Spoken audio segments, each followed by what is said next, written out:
Salut les amis, c'est Laurent Jacquet pour Laurent Jacquet Vidéo Show. J'espère que tout va bien. Aujourd'hui, je voulais faire une petite parenthèse, vous montrer une petite astuce de pro concernant le parquet flottant. On est en train de poser un super parquet flottant dans une maison pour une rénovation.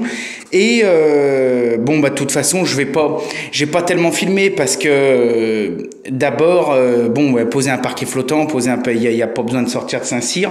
Et puis je pense que vous allez trouver toutes les vidéos nécessaires à votre curiosité sur internet par rapport à ça. Par contre, une petite astuce que je voulais vous montrer. Donc par exemple dans cette chambre, donc vous pourrez constater, alors c'est un super parquet flottant, la marque c'est Egger, c'est une très bonne marque. C'est un parquet qui fait 12 ou 13 mm d'épais, qui a une sous-couche acoustique intégrée, etc. Enfin c'est vraiment je pense du haut de gamme en parquet flottant. Coloris Merbeau, donc c'est super beau, ça va bien se marier avec cette maison, en sachant que là c'est pareil, il y aura des moulures un petit peu tout le tour, je vous ferai voir quand on les fera. Donc comme vous pouvez le voir, vous avez vu que tout le long des murs, eh bien on n'a pas collé le parquet contre les murs, parce qu'un parquet ça a besoin de bouger, ça a besoin de dilater. Donc ça il faut vraiment respecter ce jeu qui se situe entre 6 mm et 1 cm. Mais bien sûr, avant de faire ce jeu, il faut aussi vérifier que votre plinthe va recouvrir. Là, dans ce cas, c'est nickel. Ce que je voulais vous montrer, c'était d'un point de vue dilatation, là c'est super. Mais le problème qu'on rencontre souvent, ou que les gens souvent posent la question, c'est comment traiter ça au niveau des portes. Parce que si au niveau des portes on conserve ce jour de 6 à 8 mm, alors c'est bien, ça dilate, mais enfin en parlant poliment, c'est dégueulasse. Vous allez vous trouver, parce que au niveau des murs, si le parquet est arrêté à 1 cm du mur, on s'en fout, puisque par-dessus il y a la plinthe. Donc jusque là pas de problème. Par contre, il n'y a pas de plainte au niveau des portes. La porte, quand elle ferme, il n'y a pas de plainte au niveau du cadre de porte. Et donc, des fois, j'ai vu chez des gens, des mecs, pas de problème, ils découpent le parquet, le tour de la porte, et c'est pas très bien. Ce qu'il faut savoir, c'est que d'abord, la première chose, c'est qu'à 99,9%, même en rénovation, les portes, elles sont fixées par les montants. C'est-à-dire que c'est pas les pieds de porte qui tiennent la porte. Alors après, des fois, dans certaines configurations, les pieds sont pris dans la chape, etc. Mais même, c'est pas un problème. En fait, une porte, les 3/4 du temps, ça c'est un cadre de porte, elle est vissée, là on voit pas les vis, parce que d'abord on a mastiqué, mais sinon elle est vissée par derrière, au niveau du placo, et voilà.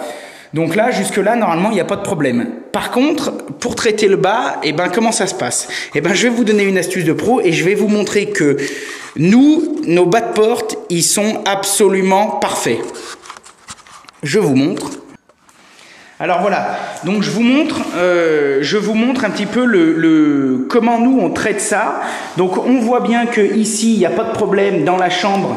Alors là on est dans une autre chambre, mais c'est la même chose. Dans la chambre, on voit bien qu'on a le jour technique qui permet au parquet de dilater. Et ici, on voit bien qu'on est absolument parfait.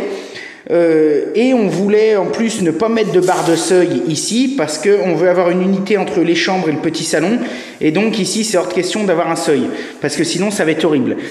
Et alors donc la solution, la petite astuce de pro, elle consiste en fait, plutôt que de se faire flic, et même ce serait pas esthétique, à faire le tour de la porte, du cadre de porte avec le parquet, l'astuce consiste à présenter le parquet, tracer la hauteur.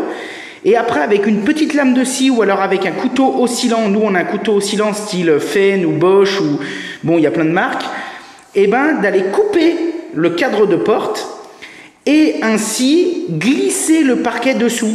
Donc là, vous voyez par exemple, le cadre de porte a été coupé et le parquet a été glissé dessous. J'ai changé de chambre volontairement parce que ça se voit moins sur l'autre, ça se voit moins bien, mais là c'est vraiment nickel.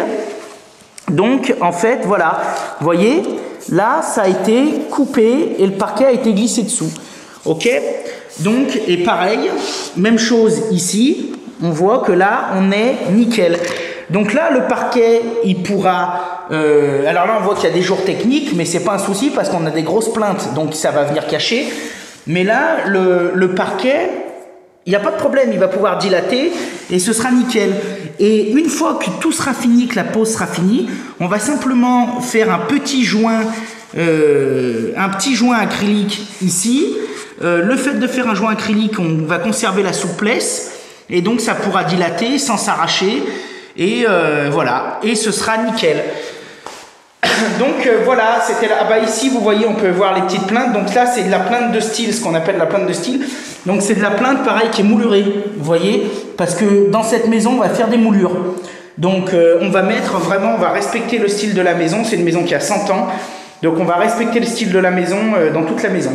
Donc voilà, donc vous voyez un petit peu, c'est une petite astuce. Bon, il y en a pas, il y a rien de miraculeux, mais il faut le savoir.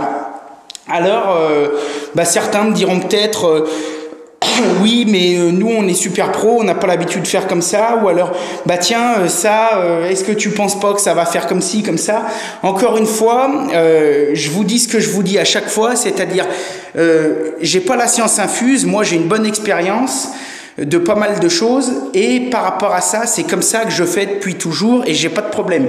Là ici, je vous partage pas les normes, ni le DTU, ni rien du tout, je vous partage ma façon de faire et je vous explique que si tout a été fait correctement, vos cadres ont été bien posés, etc., etc., et comme ça, vous allez avoir un résultat qui sera parfait, sans fragiliser ni la porte, ni rien du tout, et voilà. Moi c'est vraiment une astuce que je vous recommande et au moins vous aurez des passages de porte au niveau du parquet qui seront à mon sens parfaits. Voilà, après écoutez, si vous avez d'autres astuces, d'autres combines, moi je vous invite à laisser un petit mot dans les commentaires, on en parle, on en discute et puis comme d'hab, on clique, on s'abonne, on partage à bloc et puis je vous remercie pour tout, je vous souhaite une super journée et je vous dis à très vite pour d'autres vidéos. Merci, bye, ciao.